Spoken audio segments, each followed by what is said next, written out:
Hello, my name is Kendall Johnson, and I'm here to discuss the success of a marriage.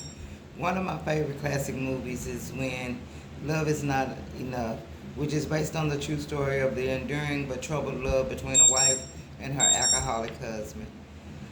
A successful marriage requires falling in love many times, always with the same person. Mignon McLaughlin quoted that. Marriages show the raw emotions of disappointment and fear, but also the triumphs and deep satisfaction that are possible. After 22 years of being together and 20 of those being married, there have been struggles that have shaped its way into a beautiful union. It has been long and hard from where we were to where we are now. This was a good way to share my experience and tell my story. Today I will share three scenarios to tell my story of the past, the present, and the future. The three scenarios I will represent are the good, the bad, and the better. Let's begin with the good. February 14th, 2005, we pulled up to the city hall. The day had finally come. I was getting ready to become the wife of the man I had fallen in love with. 5 days later, February 19th, 2005, I was finally Mrs. Johnson. It took 1 year and 4 months after explaining that shacking up was not an option any longer because I had already experienced that in my life. We were inseparable. He accepted me and my three children even though he did not have kids of his own. It was amazing. It was amazing to finally have the family I have always dreamt of. My children loved him as if he was their biological father because at this point their father had walked out of their lives. My husband and children had shown me that this union could work, but then it led me to my next scenario, the bad.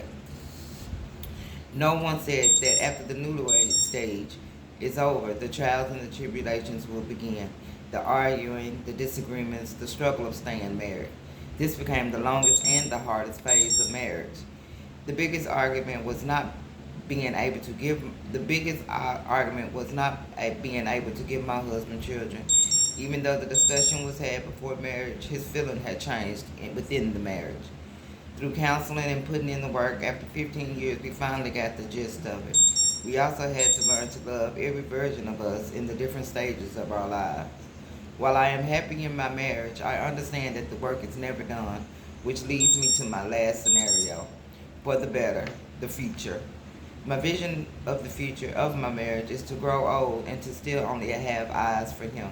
Through continuous communication, commitment, trust, and love, I know it's a continuous learning experience.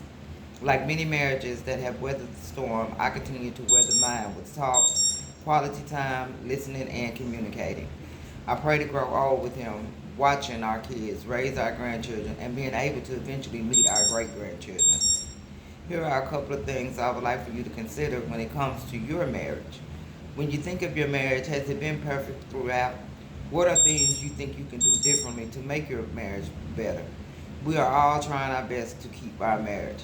I have had the privilege to discuss three scenarios of my marriage. Each of these signify the importance of my marriage through trials and tribulations as I had to endure to keep it. I look forward to learning more about you. The easy part of marriage is getting married. The hard part is staying married. And just as Mignon McLaughlin quoted, a successful marriage requires falling in love many times with the same person. And that's through the good, the bad, and the better.